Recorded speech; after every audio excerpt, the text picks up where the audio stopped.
Welcome back to Bottled Water, everybody. It has been like a month since the last show, so we are back. I have a guest today, and this guest is retired Chief Warrant Officer 3, Chris Grotke. And I'm going to bring him in right meow. Chris, Hey, how's it everybody. going? It's going good, buddy. It's going good. How you been? How's the family doing? Doing good. Good. Everybody's good. We're adjusting to living in Kansas. I hear you.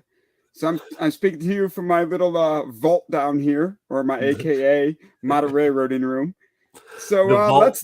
let's talk, brother. Yeah, let's talk. Okay. So because I don't think anybody knows who you are on here. So why don't you introduce yourself? Tell us your history, your backstory. So my name is Chris. I'm a retired warrant officer from the Army. I did about 10 years in the Air Force. I worked around programs like the F22, worked around some skunk works projects. Also, joined the Army, transferred over to Boatfield, worked with Tony, your host right there, host with the most, and we became friends, and now here we are. Here we are. So I was thinking about this earlier today, and All right. you and I have known each other for about 10 years now. Crazy, isn't it? It is. Flies. Yeah, it definitely does fly. Like 10 years. For those of you that don't know, knowing Chris for 10 years, it's a roller coaster.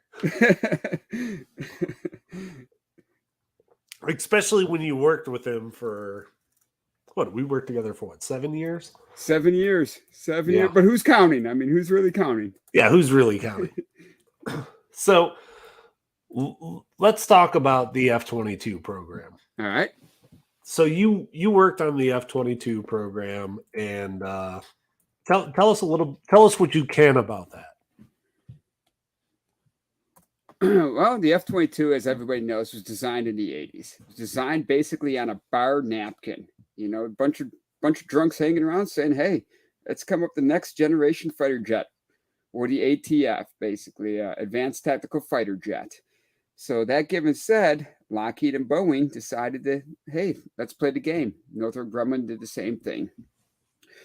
Later on, they came out finally with the YF-22, YF-23. Mm-hmm. They competed for the program against the government. Now, there is speculation about how the F-22 actually conceived. That given said that the 23 actually outmaneuvered it, out-payloaded it, outsped it. Yet the 22 was a program of choice. A lot of us speculated that it was the fact that it was the government basically wanted to be in control of everything. Right. When you look at Northrop Grumman, hey, we got 23, we could do our program, we can have fun with it, but you're going to pay us, and we're going to subcontract the money out to everybody else. Well, the 22 is like, hey, we're going to bring in General Dynamics, Pratt Whitney, Boeing, Lockheed, Raytheon, AT&T, Honeywell, Verizon, because we have fiber optics and we need a fiber optic specialist, so that way they can control it. Now, later on, as the F-22 came to Edwards, everybody knows the story who follows this jet. Raptor 1 actually crashed at Marietta, Georgia. Right. Did a porpoising effect. They blamed the pilot. Well, half blames the pilot and half blames the industry for pushing that pilot. You never put a landing gear up on an aircraft when you're at low altitude, low speed. What it was more the vehicle management program. They had some software issues. That's what caused the porpoise. As time went on, we got our 22s, got them to Edwards, did our operational test. Being around that program gave me a lot of insight in that area, especially being at station at Edwards. Okay, because Edwards has a lot of unique situations that happen out there, to say the least. Right. You got North Edwards, which is a rocket testing facility. You have the town of Boron, which years ago had a quote-unquote UFO phenomena that may have happened, but that possibly may have been disproven with a F-117 during its testing phase. There's also a landing strip out there that you won't see on Google. The same time, you also have Mojave Desert, wide open desert, no natural lighting out there, so you can see a lot of different things out there. But being in this program kind of pervades you to knowing more information per se than the most individuals would hear when it comes to testing, evaluation, and everything else. Okay, so what did you kind of gain from working on the F22 program, and what was your role in that program? So my role was I was assistant chief on the military side with the operational test program, which was at that time was a $500 million program. Yep. I also kind of oversaw the $20 billion operational and logistics test portion of the flight controls, weapon systems, radar identification /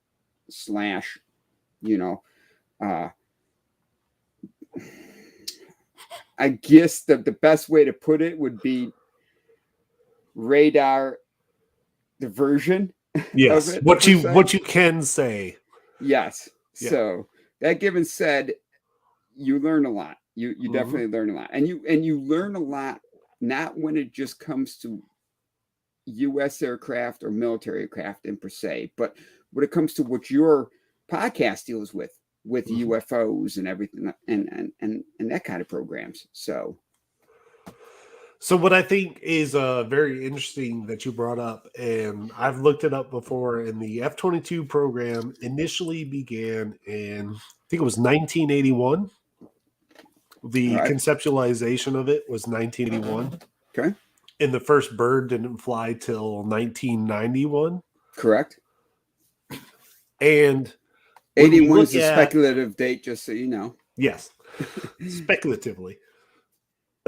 So when we look at things like the UAP phenomenon and how there's this threat narrative by the DoD and certain members of Congress saying that these could be Russian assets or Chinese assets that are moving like this, I think it's important to understand that the F-22 program began when it did in 1981.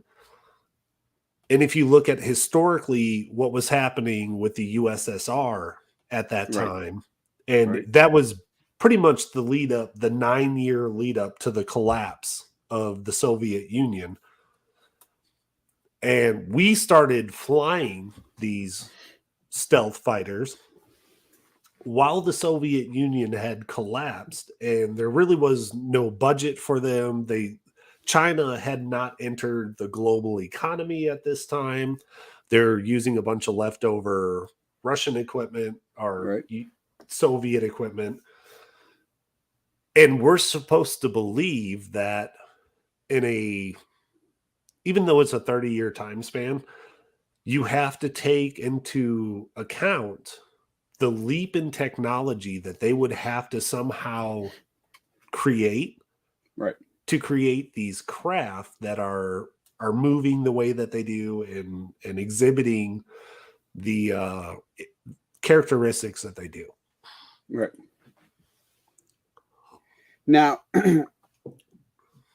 I will say one thing though, because based on your date with 1981, you got to also remember the F-117 actually was introduced in 83. Yes. F-22 was designed using the same stealth-like technology as what the F-117 has. Therefore, you cannot produce a fighter jet after a bomber was actually introduced. Right. A light bomber. So, yes. So while using that technology, now you're talking between the chicken and the egg, which one came first? Right. So that given said, I do agree with everything that you're saying. Yes, there was an influx of us needing this stealth technology. There was an influx of countries actually at a hole in that time frame that were falling apart. And the maneuverability of that aircraft is exponentially crazy. Now, when it comes to, and I'm sure the next question is going to rise up, when it comes to a UFO status, though, can an aircraft maneuver like a UFO? Like, can the F-22 do that? Can a Mhm. Su-35 do that? Can a MiG-29 do that? Right. You know, and I can go rambling on Yeah. throughout the ages of fighter jets. Mhm. Absolutely not. No. Absolutely not. I mean, there are videos showing these objects flying, and they're just hovering, and then they're going to Mach 1 to Mach 2 in no time. Well, so you bring up a really good point right there. And this kind of brings up the Tic Tac video, which is highly documented since both pilots, Commander Fravor and Dietrich, have spoken out and come. They've been on 60 Minutes. They've Fravor's been on Joe Rogan. They freely talk about this and this specific encounter. This craft and like what it was doing, like it came from like 80,000 feet down to the water surface and was floating around and bouncing around, and that's all really great. That's not like the thing that I focus on when I look at this story.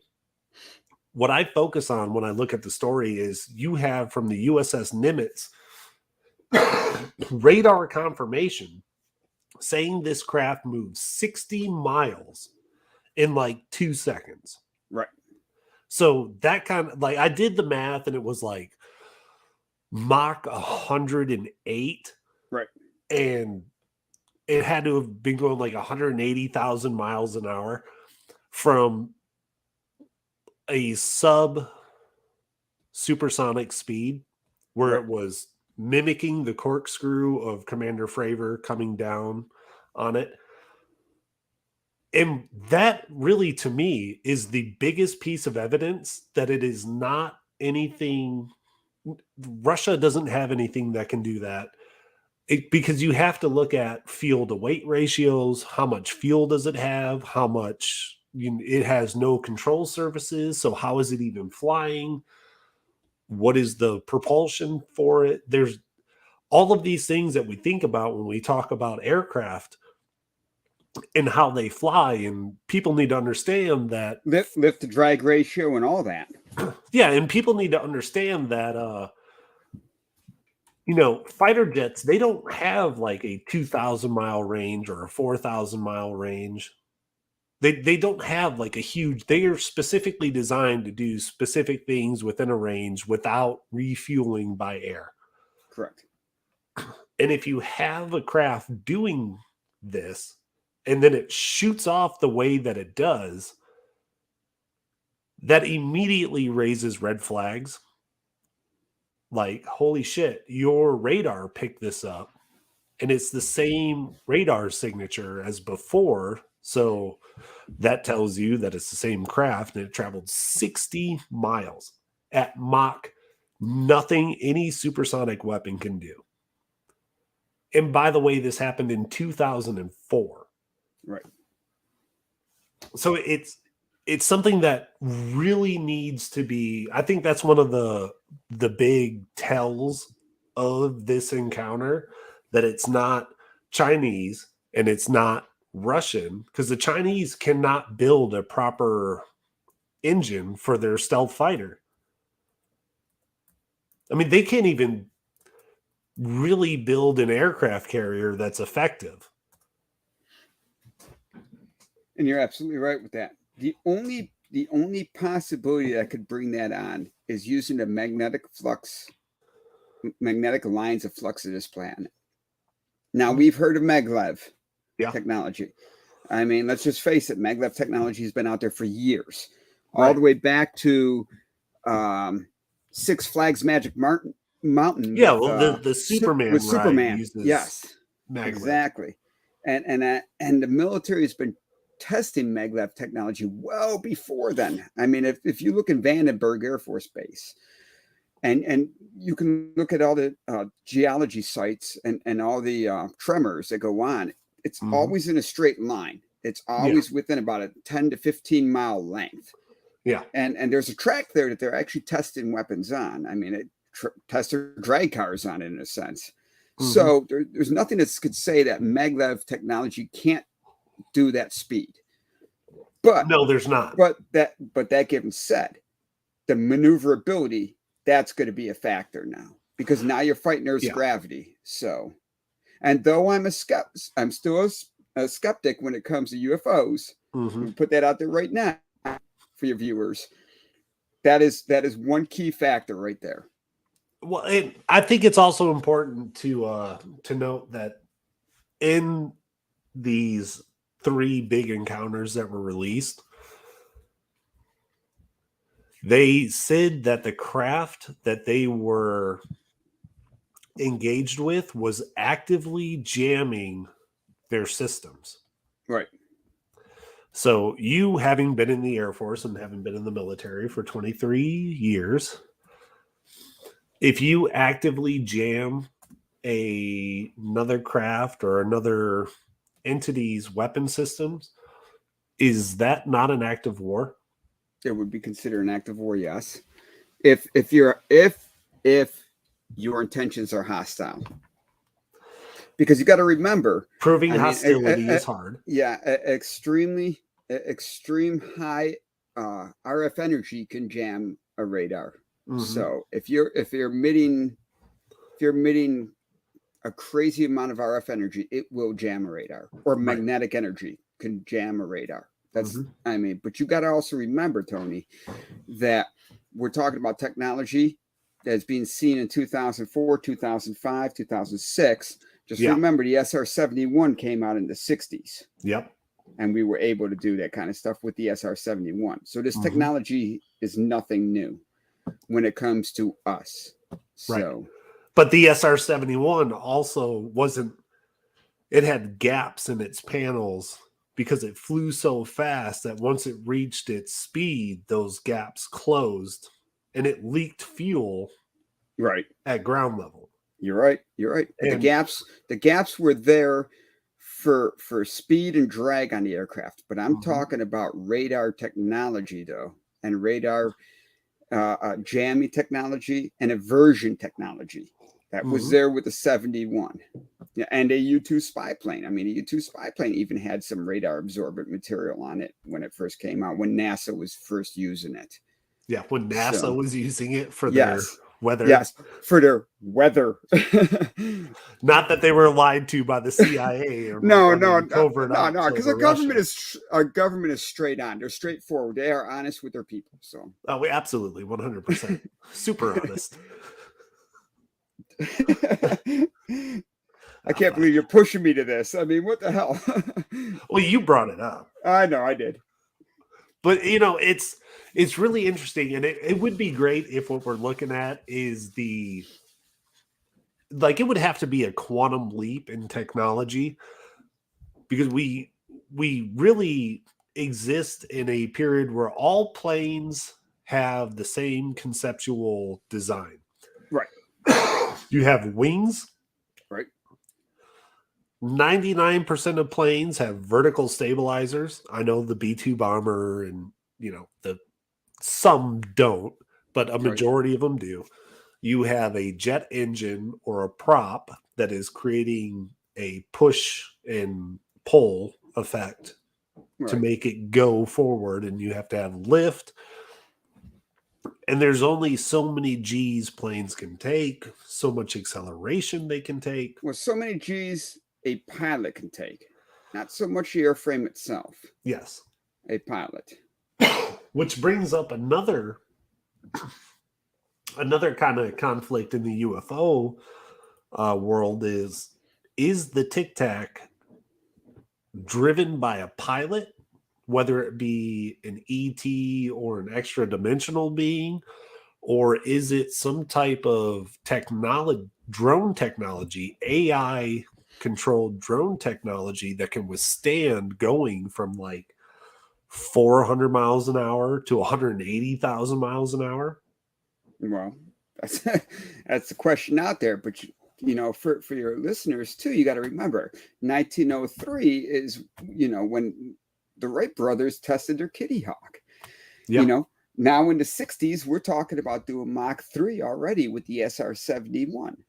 So you're talking 57 to 60 years between test and evaluation and actually testing and getting this aircraft out there. Yeah. You know, and in 60 years, we've developed the ability to go, you know, 3 times the speed of sound. So it's super interesting that you bring this up, because there is less time between the Wright brothers' first flight and here we go, landing on the moon. Here we go. Than there is between now and landing on the moon. You're right. Now we're gonna have fun. So we're gonna go down the rabbit hole of, did we land on the moon or not? Were the boots? Were the photos of the boot tracks on the moon true photos of space of an astronaut's boots? Well, the thing about it is, and my speculation is the same as yours. Did we land on the moon or didn't we? Well, that's the question that you can only answer yourself by doing research. My belief is we probably did land on the moon. Yeah, we did land on the moon. But at the same time, was it worth to go back again? Were there anything there that we needed? Because let's face it, the human race, we're a bunch of parasites. We need something. We're not doing it for nothing. And with nothing being on that rock floating around us, why would we waste our time going back again? Well, is there nothing? Just because there's a bunch of dust and rocks and it's our only satellite, I think it is important to go to the moon, to investigate and to look at the moon, to understand how it was formed and what brought it about. At the same time, we know more about the moon than we do our own oceans. I think it'd be more interesting to actually go to a further planet away. You know, a planet, for example, that they took away as a planet, let's say Pluto. Well, why don't we just go to Europa? Or wherever the hell that is. Europa is one of Jupiter's, Saturn's moons. Somebody will correct me. I think it's one of Saturn's moons. Something out there. Yeah, I mean, so we can sit here and we can go around with this. I mean, why don't we go to Mars? Why didn't we go to Mars? Well, why did we waste our time? Huh? Well, it's simple. What happened after we went to the moon? After we went to the moon and everybody was excited. And we had a space race. Yay, we made it. Yeah, we made it to the moon, and then they did more and more Apollo missions. Yeah, to the moon. The attention span of us, like a bunch of gnats, was like, oh, let's go do something else. Yeah, and then what happens? The government pulls funding from NASA. Yep.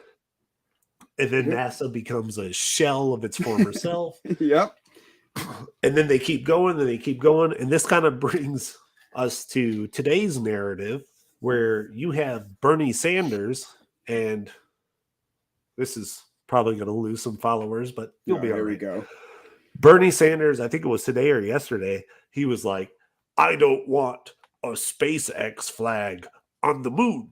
We should have an American flag on the moon. And we should not fund these companies like Elon Musk. And I'm like, shut the fuck up. And here's why I say this. During the Obama administration, they drastically cut NASA's budget. They slashed it like in half. And it was already a tiny budget. The United States Army spends more money on buildings than NASA's entire budget in a year. And you and I both know the Army's buildings really aren't fucking great. No, by all means, they're pretty shitty. So, they're full of black mold and all sorts of other horrible tiles missing, and God knows what else is in there. Yeah. And they spend more money on that than NASA's entire budget. Yeah. So then you have somebody who's talking out the side of their neck because they're so far up their own ass. They don't know what the fuck they're talking about. That they're like, well, we should use our money, our taxpayer dollars, because it's not their money, it's our money, to fund NASA to put American astronauts on Mars. And I'm like, okay, that's great.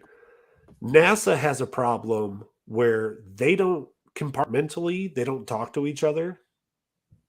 So you could have a department at the Jefferson Space Center and the Kennedy Space Center working on the same problem, spending the same amount of money, and one of them will figure it out how to fix that problem, and the other one will have just wasted that fucking money. So what you're getting at? So what you're getting at is possibly government fraud. Is that what you're saying? I mean, taking taxpayers' money, yes, and putting it into a program. I don't know, like a $10,000 toilet seat, a $5,000 hammer, but utilizing that money in another program that is under the radar, off the books. I don't know, for your socialistic agenda, which Bernie Sanders is extremely notorious for. So, in case your viewers are following here and don't understand how test programs work, okay? So, yeah. So you always hear the term, $5,000 toilet seat for an army base, or a $10,000 hammer. What they do is they allocate that money, okay, and through an appropriations funds committee, it gets approved, and they say, hey, this is going to go to this toilet seat, this $10,000. But what they do is they actually, it's $5 for the toilet seat. The rest of the money actually goes to a dark program that's off the books. It's compartmentalized security. So you don't know, you can't track the money to where it's going. It protects everybody from Congress to the appropriations committee, to Senate, to the president. They don't know where the money's going other than the program leads. That's the only way you can do it. So, for example, and I don't want to be rude, but for example, is in the F22 program, I had a security clearance. I'm not going to tell you what it was, but I'm going to say it was a special access required, which means my security clearance level was the same as somebody from the B2 program, but they had a special access required, which means I can talk to them and say hi in the smoke pit, but I cannot talk about my program to them. That's compartmentalized programs. Right. So they divide that money that way, so nobody knows what's going on in the background, for example. Right. And so Laura brings up a good point. She says there have to be auditors. I wonder if the records are public. So, Chris, I know that you know that there was an audit of the DOD. And how many trillions of dollars were lost? To $2 or $3 trillion? I want to say it was almost closer to 4, to be honest with you, but it had to be like 3.5, 3.7. It was insane.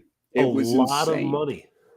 And but that's just overall DOD. That's not including everyday monetary values that aren't attributed or tracked by the DOD or by the government, because the DOD is going to only do what the government says they can do.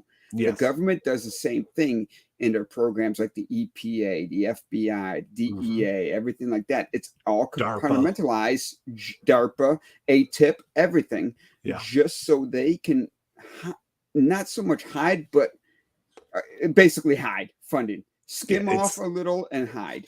And so everybody's happy and at the end. All the big contractors get their money, and everybody gets what they want. Yeah. Whether it's good or bad, unfortunately. So to say, for those of you who don't know, I was a government contractor for 2 years. And what I like to explain about the way that I was paid is my last government contracting job, my salary was $65,000 a year. The actual contract itself was worth 3 times that amount. 2/3 of it went to the defense contractor. 1/3 of it went to me. And these defense contractors, in order to keep their contracts the way that they are, they can only employ so many people without creating separate companies. And the company that I worked for was actually 3 companies, but I worked for the main company. And the reason why they had 3 separate companies is because they had too many employees. So they had to create separate LLCs in order to have, I think it was like 150 employees. Good for them. Keep it under the radar. Yes. Yes. Keeping under the radar, just Yep. creating new companies, Yep. but it was Good the for them. same people running each company. And they take 2/3 of the contract money. So they make bank. And I was making bank, but they made big bank. Because if you have 5 or 7 people, which I think it was under 10 people who were part of the actual corporate structure, and they have 150 people, and the average income, the average, it's about 240,000, so $2.5 million, with 10% of it going to your employees. You probably have, 7 to 12% going to payroll taxes. They're making a lot of money. Well, you were Army. You were Army a little bit before me. Who was your general that told you to wear your berets as your duty uniform? Oh, Jesus. The woman? That female trade out general? I don't remember. No, it wasn't. I mean, overall, United States military, when I got to Fort Drum, I had to wear a beret as my duty uniform.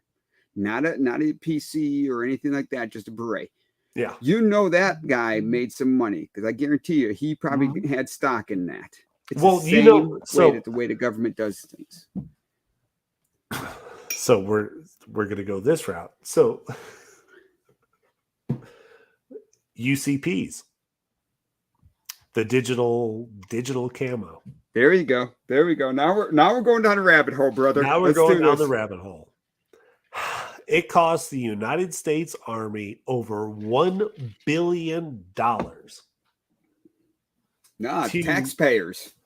Yes, $1 billion taxpayer dollars for the ads, creating the pattern, the uniforms, all the gear, everything else, and they build it as this is a universal camouflage pattern. It's gray and fucking blue. Yep. Where did it work? Fucking nowhere. That's why in Afghanistan they used a different camo pattern, because the pattern that the U.S. military paid $1 billion for was killing U.S. soldiers. Yep, go figure. And they still went with it. Go figure.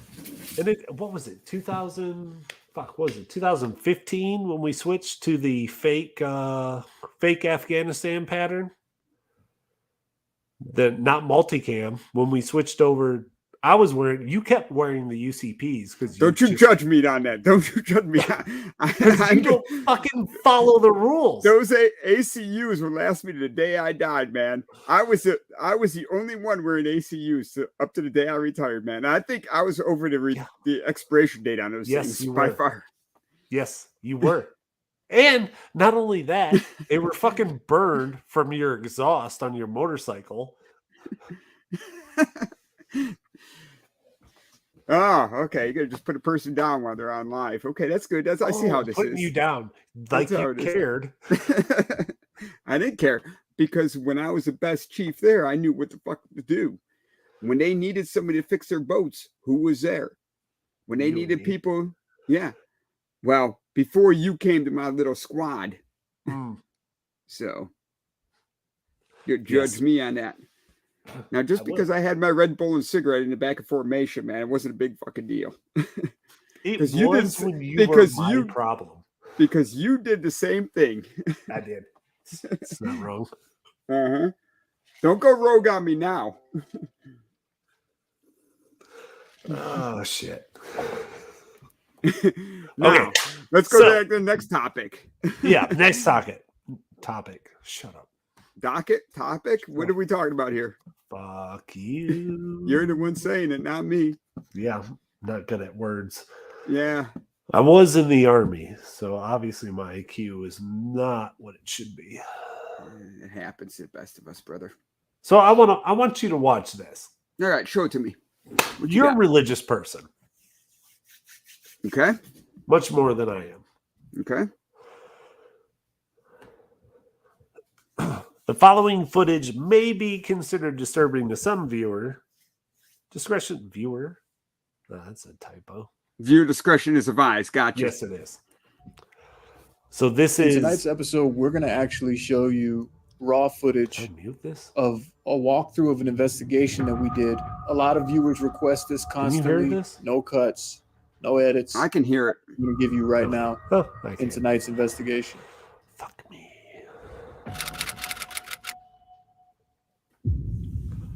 So this is completely uncut. Okay. So it's live footage. No, it's in 2021. Fuck do you mean is a lie? Just making sure, man. I mean, I just got to clear up because I mean, clearly I had to tell you viewer discretion advised. It's a very old Yeah, I'm gonna vintage kind of start doing vibe that. going.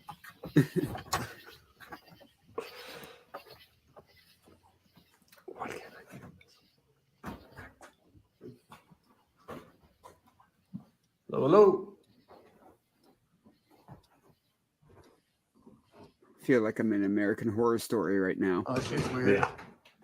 Yeah. Look at her. Creepy Yeah, looking. she's way outdated. A lot of old. Yeah, where's that plastic covering on that couch?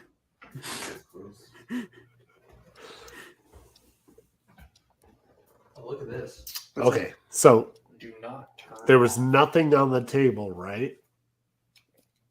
But that's ominous. And it's locked. Why would they want somebody to not turn on? What the fuck? Holy sh! You see the chairs? Oh my God. That's crazy. This is uncut. Everything's swinging too. Oh shit. Look at the light. Oh, the lights Look swinging. at that! Look at that pan moving. Look at it move, but look at what's on the table. I can't see. You can see. Open your fucking eyes. So That's a I very gotta old zoom in. vintage kind I of. don't have to zoom in. I should have brought my big screen down here for this. So let me. Okay, right here. Okay. Nope, not right here. Yep, there's a chair out over there. I see that on the Yeah, table. no shit.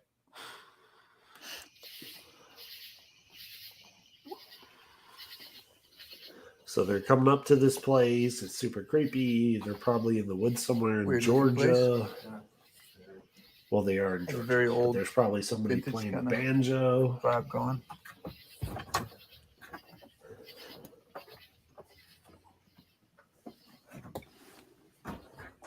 Who paints green on the inside? Hello. Hey, you watch yourself, okay? Oh, you do. I forgot. The guest room has green. I've not that been in there hideous. so many Just- times. Creepy looking. Just not hideous like that. I mean, it's a lighter, more I don't pastel know, green. Oh, that's so funny because I've been in Hate- there so many times. Yeah, I hate your face right now. Okay. Okay, so You I see don't anything see on the table? nothing. No tables, no chairs, no Nothing on the table. crazy. Crazy. blank. Look at this. What's up? Yep, there was a chair on a table before or after. No, it's after. They're fiddle fucking around. Yeah, there's a chair after. And it's locked. Why would they want somebody to not turn on? I don't know. But no cuts. I know. It's amazing because the camera wasn't even facing that way to show it magically appeared. Okay, so if you're gonna Oh. stack chairs, So what you're telling me right now is you're Yes. trusting this video. For one thing, do you have any forensic evidence that that video was or was not cut? You're just going off of through a video. frame by frame Okay. on the video. Okay. And I'd be more than happy to share me that video, and I will bring it frame by frame also, just to re-verify. Because what I'm saying right now is it's kind of shady when a camera goes that way, and next thing you know is, oh, look at everything there. But if you have the noise of a calamity happening, Mhm. and then you quickly pan over, how are you panning over to the point to where it's an instant pan and the people who put those chairs up are out of camera view. Because it's pretty amazing. Because there's even in late 2000s, SoundForge, Sony came out with a program called SoundForge, and you can actually break down clips right down to the sound wave, right, using an oscilloscope. Yeah. So you can simply just, and that was in 2008, simply cut and paste together, and nobody would know otherwise. And that was in 2008. So given the technology today, who's to say that can't happen today? That's audio, Chris. We're talking about video. That's audio 14 years ago. Audio. Yes. Yes, in 14 not video. In 14 years, we've also adapted a lot more technology. I do have the ability to have a T-Rex walk across my front yard. I mean, in 2008, my laptops were never this thin. First of all, the fact that you have 3 fucking laptops right now. It's my mobile command center. Oh my god, you're so. For those of you that don't know, me and I Chris go big or go home. Really good friends. Yes, and I go big or go home. Yes, he does. And we are currently about 2,000 miles away from each other, and we will never stop talking shit to each other. But I could say cheers, mate. Cheers.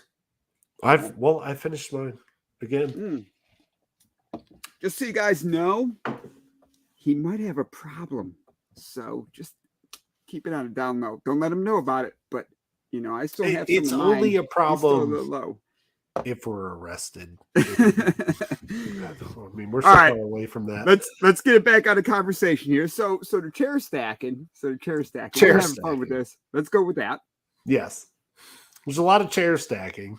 Yeah. And because we're getting a little long on the tooth, what I really want to share with you is this FOIA. Okay. This right here. So this is a Freedom of Information Act by John Greenwald Jr., who does the Black Vault. I don't know if you're familiar with that. That's where you say yes or no. Well, I'm trying to bring it up first off. I'm familiar with it. I'm just trying to read it. It's right there. Just maximize your screen. I just did. Okay. I knew I should have brought the big screen down here. Oh shit. Okay. So this is just the ODNI's response to it. They're like, yeah, we have a bunch of Scroll up for a second. Okay. Go on. You're good. All right. I see it now. Got it. You got it. Yes, sir. So this is the classified version of the UAP report that was given to Congress. Mm-hmm. Now, why does that letter have anything to do with this? Can I ask you that? This letterhead? Yeah. That? The black No, the letterhead on page 1. What does that have to Enclosure 1? Page 1. Jesus fuck. Go back to page 1. Come on, you got this. You got this, Tony. You can do this. Go. Are you talking about that's this? Page. Clearly, that's page 2. Go to page 1. There you go.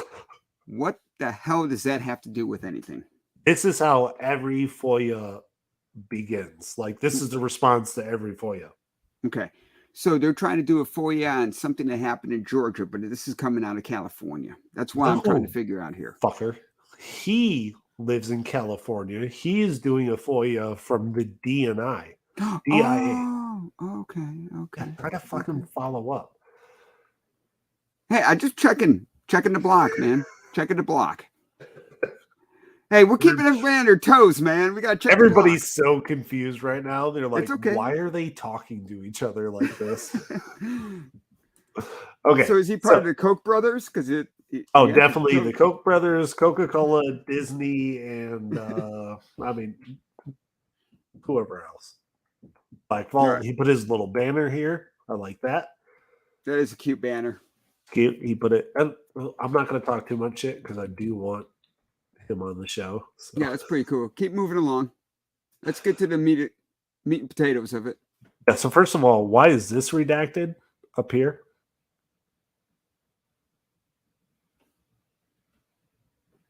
Could have been a typo. I would say typo for the government. Yeah, the It's government. not redacted. It's a typo. Yeah, super typoed up. Apparently, Why is whoever that like that, controls too? this is redacted. Okay. Good stuff. It is good stuff. Classified by Really? redacted douche, delivered from redacted douche, declassified on nobody gives a fuck, and it's a for you, by the way. Huh. This is a for official use only document. Really? Yeah, and this is redacted for no reason. So a cool thing is this report was prepared for the Congressional Intelligence and Armed Service Committee under auspices of ODNI. It was drafted by the UAP Task Force, the ODNI, with input from USD, INS, somebody, DIA, FBI, NRO, NGA, a bunch of alphabet people. Who the fuck is redacted right here? Well, who knows? And first off, it started out was prepared for an intelligence agency. We don't know. We all know we ain't got that. So Yes, it's an oxymoron covered It under really is. assumptions. So many people are going to be mad at this. oh well. Redacted title for no fucking reason. Tell your friends if you're watching this, have a Crown and Coke, have a Budweiser, have a bourbon, have whatever you want, man, because we keep it real here. Yes, and eat meat. We don't do vegans. that's for sure. So this heading is for whatever reason redacted.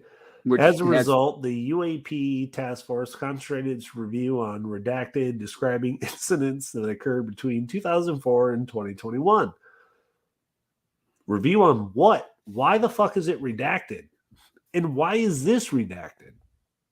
Yeah, why is even before as is redacted? I mean, there's nothing that's going to be pertinent in that information there.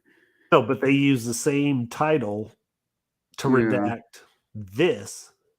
In a limited number of incidents, UAP reportedly appeared and exhibited unusual flight characteristics, including several in which the redacted data involving redacted data. These observations. Why is this redacted? That's crazy. I'm about to blow your mind because, like, this part is probably like the most important redaction in here. But the most ridiculous redaction, you can see so it's fucking redacted, is No, can you go back a page, please? this page. Yeah, stop. Right there is a good key term. We have example of pilots who stated that, boom, redacted. Stated that they redacted Yeah. natural atmospheric phenomena. So why is a natural atmospheric phenomena redacted? Yeah, What exactly. national security value is there to a natural phenomena? There isn't any. Redacted, we have redacted. Well, you don't want to piss and you know this government, they want to piss anybody off. No, not at all. Potential security. So what you're gonna like this because me and you. I'm gonna tell you something right now. I already figured this out. It was a weather balloon. Oh fuck. Yeah, they redacted weather balloons. You didn't factor that in, did you? No, I didn't. So this is okay. What do you got? You and I have the same sarcasm. Yep. So unidentified aerial phenomena, which is somehow highlighted under the redacted, observers frequently described UAP as redacted, though redacted as such redacted shaped objects. Yep. Common shapes. Squares and rectangles. I got it. This is freaking awesome. Why don't they teach this shit in freaking school? Because if they would have just taught this in school, we would have figured it out by now. Chris, why are shapes redacted with the explanation that it is national security? Are circles national security? Are No, triangles? but circles goes against the laws of physics when it comes to flight patterns. Oh, so now you're getting deeper. I'm just saying, man, there are certain flight aspects that you can't post on a redacted page, apparently, Apparently you can't fucking because the laws of even- physics show otherwise. you can't post triangles, you can't post Well, actually, you can post squares. triangles because the F-117 was a triangle. Oh, apparently not, because this is shapes are redacted. What about the B-2? Redacted. B-1B? Redacted. F-111 aardvark? Redacted. Obviously, every Well, shape shit. in the existence of shapes is national security. So why is this fucking page redacted?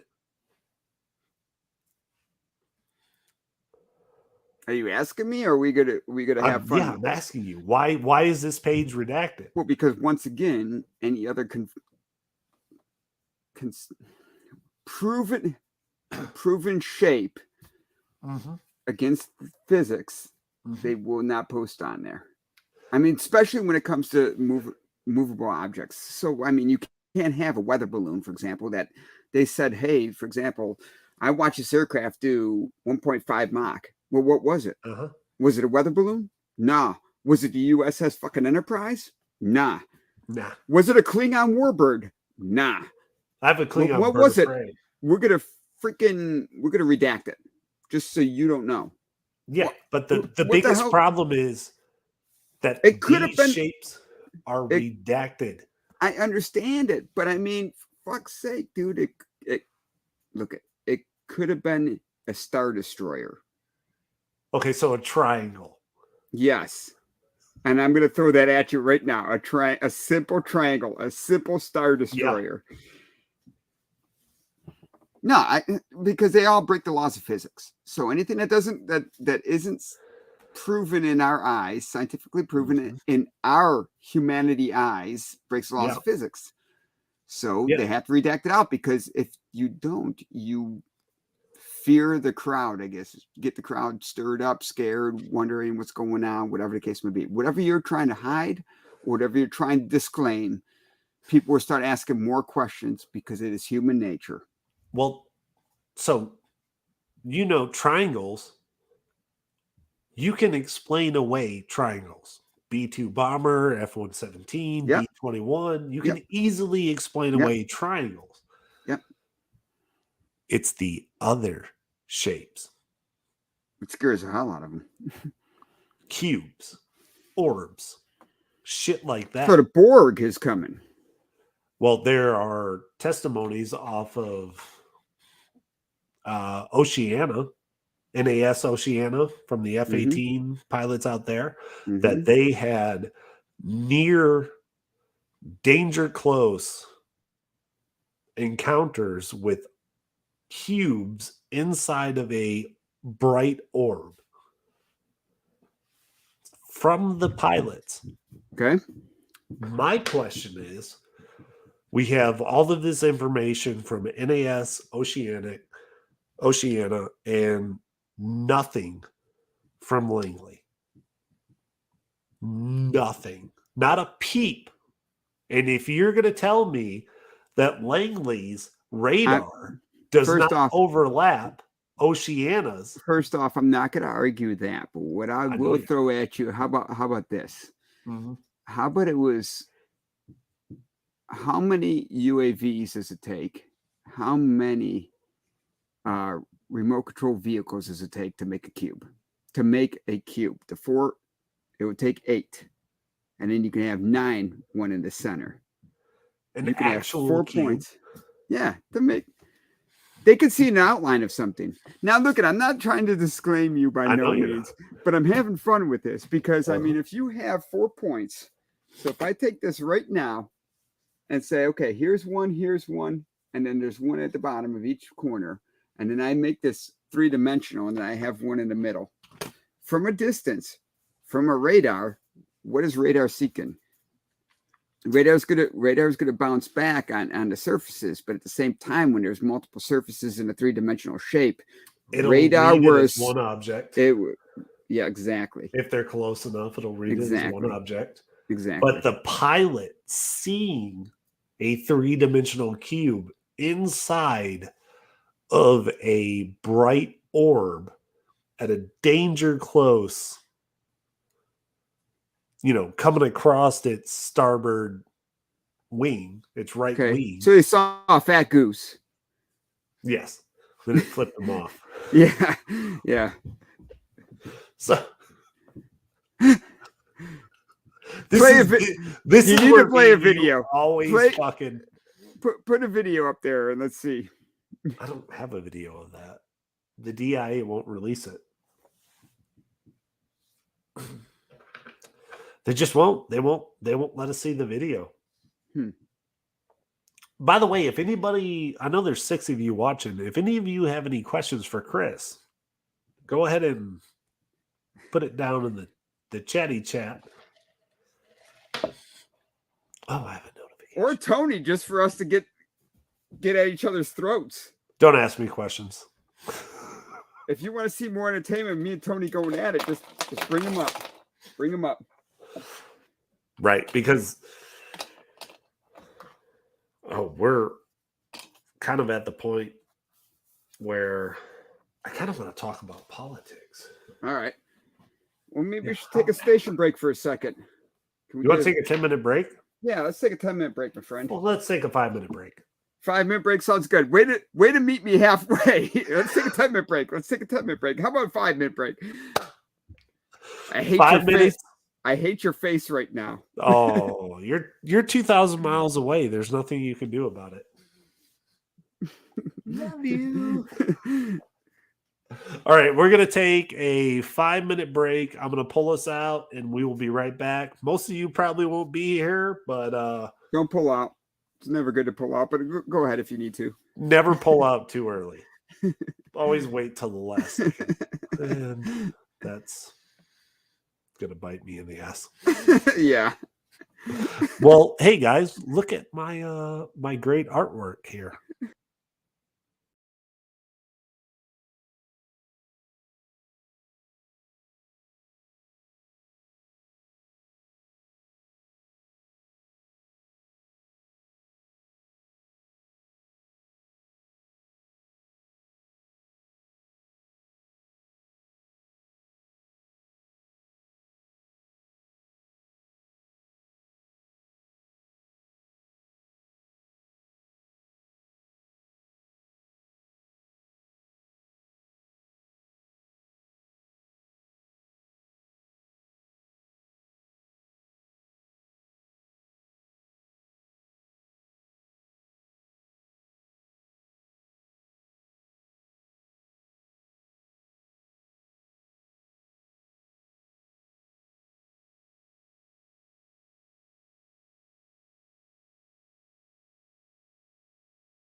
All right, everybody. The commercial break that doesn't exist has We're sponsored by booze. 100% booze. sponsored by ADD. Well, I saw that squirrel. I had to go check it out quick. Yeah, I had to go look. I had to make sure it wasn't ripping up my new grass. So here we are. We're gonna do a little bit different. Those of you that are watching, if you have any questions for either of us, go ahead and Post it. type it up. Let's do Somebody this. has a question. Somebody. One of you has a question. And if you don't, we're going to talk boring stuff. So, Yeah, we'll talk about like shit that we just talk about on the regular. Because if you haven't figured out, me and Chris have known each other for a while. So you were going to go into politics, Tony. Let's talk about that a little bit while they're talking, figuring out what they want to ask. Let's go with that. Yeah, so I'm thinking about running for mayor. Are you now? Yeah. Are all 6 people in your town going to vote for you? There's 7 people. Oh, my bad. You can't count your wife, but okay. That's not really considered bipartisan, but okay. Right. So actually, we just had a mayoral election, and like 23 people voted out of the 6,000 that live here. Big numbers. Big, super huge turnout. And what I was told, the person that won, the only reason they won was because they took like 4 or 5 ads out in the local newspaper. And I was like, okay, I can spend $40. And then I get to be mayor. That's sad when your ad follows Ace Hardware sale on freaking screws. Screws, or you could get 4 bags of mulch for $10.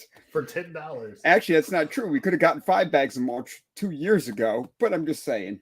Yes. Yeah, Biden and inflation. Something. We're doing great things for this country. Great things. Yeah. Yeah. It always amazes me that the UFO community so staunchly defends the government when they will bitch about how the government's lying to them. But, and I'm going to sit here pause because I'm not a leftist by no means. I'm more of a constitutionalist. So we could have fun down this rabbit hole. But you are absolutely correct. If the UFO community and paranormal community is so leftist, why do they support an organization that is redacting all the information and core information they're indeed need of, that they want, that they need to thrive, to prove their points, to prove their theories? But instead, they're just going to sit there and be like, I love my government. Redact, redact, redact. I will support redact, redact, redact. Well, at the same time, because the government knows best. Right, they do. And as a former soldier who hasn't jerked off in a porta potty in 115 degrees. God, here we go. I'm sure nobody needed to know that. And my IQ dropped like 5 points, but go ahead. Well, 5 points. I mean, that leaves you at like 12. A strong 17. Thank you very much. For those of you who have never looked at military memes, that is 100% a thing. It's sad. Well, but the good news is I'm still 7 points ahead of AOC, a bartender. Yes. And here we go. Yep, here we go. Here we go. Well, I mean, my president, if I was president, I'd go up there and say, I didn't travel the Appalachians or Singapore or all these other bullshit things that he does, saying that I traveled Xi Jinping and Xi Jinping. Yeah. And young children touched a hair on my leg. You just don't say that. You don't have to have much of an IQ to say that. That's not something you say. I mean, let's be honest here. Well, okay, so if we're going to be honest, if you're a president, I'm probably your. Oh my God! I swear to fuck, if you make me your press secretary, I'm just going to come out and be like, Chris said whatever he said. First off, what I said is fact. You won't have to redact any of that. No. And by the No, he way, definitely said it. I'm thinking of running for Congress against my constituent, Jeff Duncan. He's 3rd district. I'm looking in 2 years running, possibly. I'm not going to bring too much politics into play, but I live down in South Carolina right now for your viewers. And unfortunately, we are being overran by the Northerners and Californians and Washington, leftists all across the country. I mean, let's just face it. This is the 2nd fastest growing state in America, next to Idaho. So we are getting overthrown right now with leftist politics. And if anybody cares about politics, it goes back to Tony's actual show. Politics is information, point blank. During Donald Trump, and I'm not a Trumpster 100%. Look at the guy did good. He was doing good for our country, but I'm not a cultist. But at the same time, when you're wanting to let people know what's going on with the UFO community, with paranormal information, with your tax dollars, I think a conservative is the way to go. And that's my opinion. But everybody's going to have their opinion. But once again, it's my First Amendment right. My opinion. And it's extremely important that we allow people to have their opinions and not demonize them for their opinions. Because what the mainstream wants to tell you right now is that you don't know somebody else's lived experience. You don't know what they've been through. But at the same time, if somebody has an opinion that doesn't follow the narrative that they want to happen, not that I want to happen because I love my guns, but what they want to happen, then somehow you're a bigot or you're a racist or you're Ruski, you're all these other things. And it's like, hold on. You just said we need to listen to people's lived experiences and we need to listen to people. And it does apply to the UFO community because what we call the woo, which is the experiencers and their experiences with UFOs or abductions, we can apply that similarly to society and say, well, if you're going to ignore this entire group of people's experience, their lived experience, and it's 45% of the country, and you're just going to shut them down for 10% or 1% of the country and the way that they feel, that's dangerous in my eyes, because you're not really embracing anything. You're just shunning anybody who has an opinion that is other than the narrative that you're trying to push. Only 28% of Latinos right now are supporting the Biden administration. Yeah. Only 28%. Because Latinx is a stupid fucking word. Only 70% overall, well, hate to say it, not supporting the Biden administration. Yeah. Okay. I mean, it's a 34% approval rating or something when like you're that. When you're asking people, hey, how many First Amendment rights you have? Majority of people are like 1 to 2. It's 5. Some think that only freedom of press is 1. 70%, 72% actually did not know there were 5. And that's great. That's great if you're asking high school students. But unfortunately, this was over 1,000 adults in this country from 50 states. And they had no idea what the hell they were talking about. Yep. No, when you look it's at our rights have been eroding, Tony. mm-hmm. Back to Lyndon Johnson. They've been eroding more and more. Our Bill of Rights, by the way, we have 10 Bill of Rights, just so everybody knows. And they've been eroding ever since. Yes. It's very concerning to look at the way that everything is happening, and my take on it is that you have a lot of people who would not normally be involved in politics. They would just normally live their life and do whatever, because honestly, like 90% of politics does not affect the average person.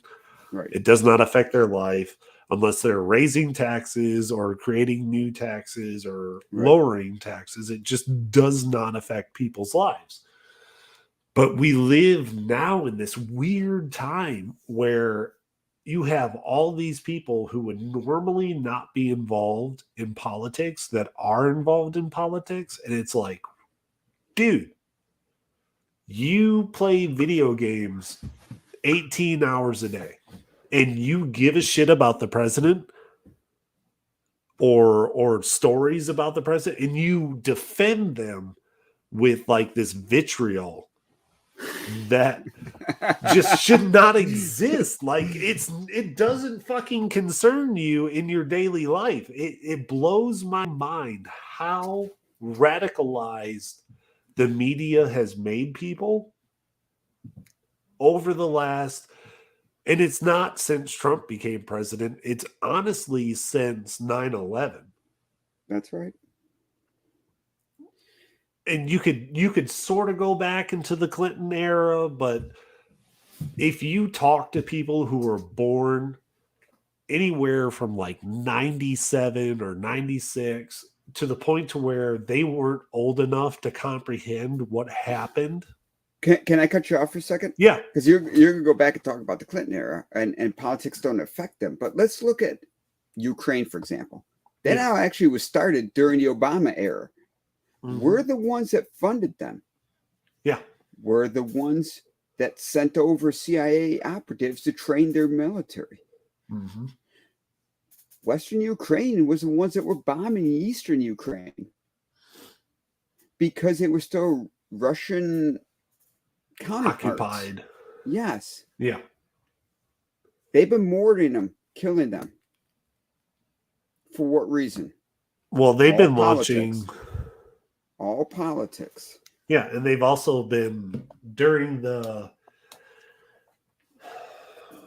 Crimea annex, in the height of the fighting in the Donbass region, the Ukrainians were firing white phosphorus into the Donbass region. Right. And you and I both know white phosphorus is against the Geneva Convention. Yep, Geneva Convention. Yep. You cannot shoot white phosphorus at people because you cannot put white phosphorus out. What are you going to dive into fucking 15 feet of mud and hope that it puts the phosphorus out? Burning metals are extremely dangerous. Politics drives that. Politics drives today's culture. Mm-hmm. As much as you want to say politics isn't in our lives 24/7, it truly is. Because it is the Green Deal that is changing our lives right now. Yeah. It is politics that has risen the gas prices because of the fundamental ability of not being able to drill. Mm-hmm. The push for battery operated vehicles or solar powered vehicles. Our schools are diminishing. Yeah. The whole Florida gay law, and I'm probably going to take a few people from you, and I'm sorry, but it is not a gay law. About that. It is not an anti-gay law. It's not. It is just not teaching our children up to third grade transgenderism, what sex you are, and everything else. And there are actually not just 11, that, Chris. There are hold on. Hold on. There are 11 other states doing it right now before I even put that out there. So there are 11 other states pushing for that. Okay. So not it's not just saying don't talk to kids about transgenderism, don't talk to kids about homosexuality or Yeah. lesbians or Yep. it is the bill literally states do not talk to pre-K to third graders about sex, period. Period. Yep. So heterosexuality, you could under the same premise call that bill the don't say heterosexual bill. Yep. Yep. And I think that it's important not to talk to 5-year-olds about their dilly dangles. Yeah. It's also And- important. It's also important to protect female rights. Yes. Okay.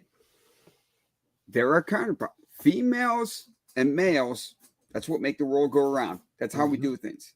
I mean, Genetically speaking. your wife and my wife, they're our second half. Yeah. And my children, man, I wouldn't want my daughter going against a male because he decides to identify himself as a female in a sport. Yet he has more genetic ability than she has. She has the ability in her sex group, but he genetically is going to be stronger, taller, faster, whatever, genetically speaking. Well, and she does combat sports. Yes. So, I mean, I don't know how much she weighs, but if she's at the upper end of her weight group and say there's a transgender 15-year-old, what is she? Is she 14, 15? 15. 15. Come on, Uncle Tony. Shut up. She's gonna be mad at me for not knowing how old she is. She will be mad at you now. And then and Danielle will know about it. Yep. So if she's in the upper end of her weight group, because she's tall, and she has to face a transgender boy because female weight groups, the heavyweights end way before the male middleweights begin. So she has to face a guy, genetic guy, who weighs 20, 30 pounds more than her in the combat sport. She's going to get her ass handed to her. Tony, you're 8 inches taller than her. Yes. So there's proof of point right there. If at your age, if you equate her to you right now, if you were her age, you'd probably be about 6 to 7 inches taller. Yeah. Give, another year or two, you still have a growth and spurt and everything. You still have an advantage over her at her age. Yeah. When you were growing up, if you were equal to her age. Right. So tell me where it's level, where it's an even keel. I don't think it's level at all. No.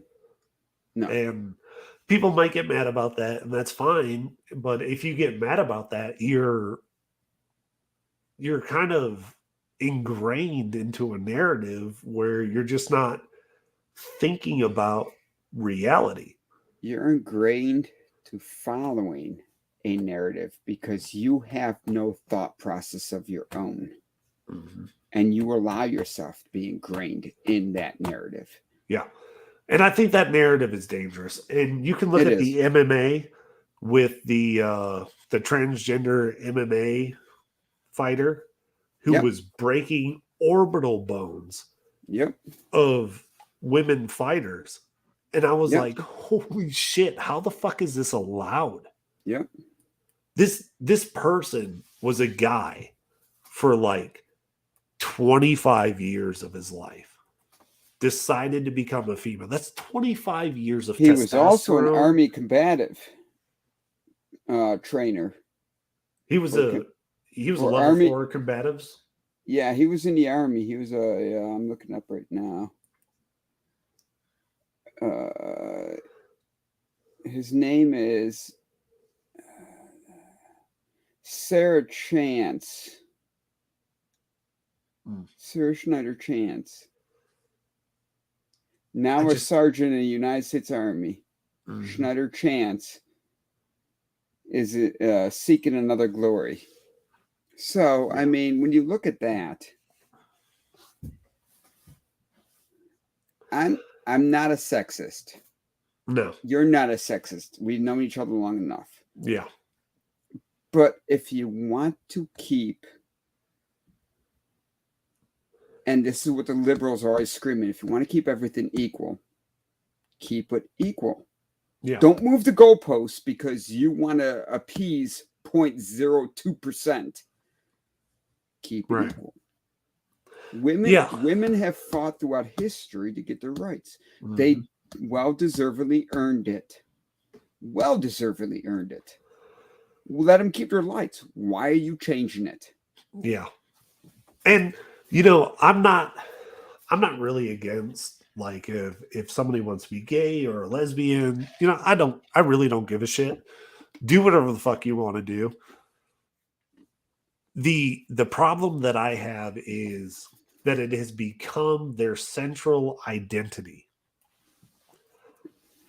And this is where you see these videos of these teachers in Florida talking about, well, I can't tell the parents who I am because I can't talk about my sexuality. And I look at that and I say, well, why is your sexuality so much of your identity? Right. Right. It shouldn't be. Your identity should be like your education, the things that you like, your goals, interests, your goals. Yes. Goals, dreams, and ambitions. Yes. Nobody gives a fuck who you sleep with. They just don't want to fucking hear about it. Exactly. And saying that in today's day and age somehow makes you the fucking bad guy. Exactly. And I don't understand it. I really don't get it. And they're like, well, you don't know the suffering we have gone through. And I say, well, I don't know. Maybe if you didn't go, I fuck this person, and if somebody disagrees, how dare you disagree? I'm going through so much. Maybe just don't fucking tell people what you do. You good? Yeah. Got a breather? Yeah. Take a breather. Okay. That person who tells you that, have them look at a true female and say, hey, look at your grandmother. Tell me what they went through versus what I'm going through. Oh, yeah. Your great-grandmother. Mm-hmm. Somebody from 30, 40, 50, 60, 70 years ago. Tell me what they went through compared to what you're going through. What are you going through? You are 0.03% of the population, which for the record, for your viewers, right now, a poll was done not too long ago. They figured 20% of Americans believe, or majority of Americans believe that 20% of America is homosexual. 15% of them are transgender. Yeah. Ish. That's what they say. Don't quote me on it, but it's ish. You can look at the numbers. They are big numbers. They are definitely double digits. Look it up. There's an ish. So that given said, yeah. If you want to sit there and you want to combat against, women's rights, why don't we combat women's rights at the woman level? Why don't we ask them? They are the experts. Last time I checked, they're the ones that grew up as a woman. They're the ones that can give birth. Biologically, they may have issues. Let's combat your issues based on your thought process and not a man trying to be a woman. Right. So I'm going to bring something up. Bring it up. Fire away, my friend. And I think this cartoon it's really eye-opening if you've ever met anybody from this era, from the World War II era. Can you hear it? Okay, folks. So as you know, Nazism is on the rise, and we need to stop them. Which is why I've pause this because this is muted for me. I'm gonna stop screen. Yeah, you'll figure out how to work it. It's okay, buddy. Yeah, I just need to hear it myself. So it's actually, if you've ever met anybody from this era, it's really important to listen to. Invented a time machine to bring back the people who defeated Nazism in the first place. Yes! Hey, this ain't Normandy. What gives? What year is it? It's 2018. Why did you say that so weird? Sorry, force of habit. We brought you to the future because Nazism is on the rise in the US, and our president is sympathetic to them. What? Here's a pamphlet with all his positions. This fella's disgusting. Right? This boyfriend thinks two men can get married. What? Isn't that a man who cuts his dongle off as a woman? Sounds more like a commie to me, but hey, same difference. I'll kill either one. That's not what's bad about him. It gets worse. What else are these Nazis doing? They believe there are only 2 genders. Well, of course there's more than 2 genders. Thank goodness. Yeah, the Russians have their gender, the Germans have their gender, the Japanese have their gender. Everybody's got an gender. No, not agenda. Gender. What the hell is gender? Sounds like some kind of phony word popularized in the 50s to create a false distinction between one identity and their biological sex. Am I in a ballpark here? Your sex is whether you're male or female, but your gender is how you identify. So if you were born a man but want to become a woman, your gender identity is as a woman, and you therefore are a woman. No, what? So you guys think men can be women? Well, that's the biggest crock of nonsense I ever heard. Yeah, none of this sounds like Nazism to me. Well, how about this? He wants people to pay for their own birth control. Oh, yeah. Boy, No. control is legal? No. The guys who defend Nazism are such Control. Nazis. You know, I don't like you pinkos going around telling people you're fighting Nazis just because you berate everyone you disagree with. You've never fought a Nazi in your life, and to claim otherwise is stolen valor. Yeah, and you know what? When actual Nazis come around, no one's going to want to fight them anymore, because you guys keep crying wolf. Now let's go back and win ourselves a war. You know, I almost don't want to anymore. Wait, don't go. We need you. We need to say you're on our side so we can convince the greater whole of society to accept violence against dissidents who stand in the way of the social order we seek to establish. And how exactly are they the Nazis? Because I call them Nazis. Well, you... I'm doing this on purpose. I ain't got an itch or nothing. I'm just like, what the hell just happened? I mean, if you step back and take a neutral standpoint and looking at the way everything is, that video makes a lot of fucking sense. It really does if you put a skirt on and wonder what the fuck is going on. Yes. But we are way past our bedtime for this show. We are, my friend. So, Chris, tell us again about yourself, who you are. Go. I'm Chris. I'm one of Tony's best friends. Did 10 years in the Air Force F22 project. About 12 years Army. Saw a few things and kind of speculative when it comes to the UFO community, but we are working through this. We're trying. So, and I'm an open speaker. So next time, if Tony allows me to come back to a show, please ask questions. That's what I like. I am a question person. So please ask questions. And thank you. And good talking to you. Let's talk America. Let's do this. All right, Chris. Good talking to you. It's been a while. Same to you, brother. All right. Well, back for the 10th episode. Who would have guessed that, right? Well, we've got 2 more episodes to do on the Bottled Water channel this weekend. We have Steph from UAP Experiencers tomorrow. And then we have Brad Burton on Monday. So everybody, please make sure you like, subscribe, hit the bell notification. All of my podcast channels are in the chat if you prefer to listen to this in the car, or if you don't want to watch a video, you just want to listen to the audio of it, just make sure and do that. And you know what? I'll see you in a couple of hours on the Josh and Artemis show, where we will be talking about cults. So yeah, long week, busy weekend. It's not a long weekend. I had a long week. I worked like the last 12 days straight, so I'm extremely tired, but I will see everybody else on the Josh and Artemis show with Big Willie and a couple other people.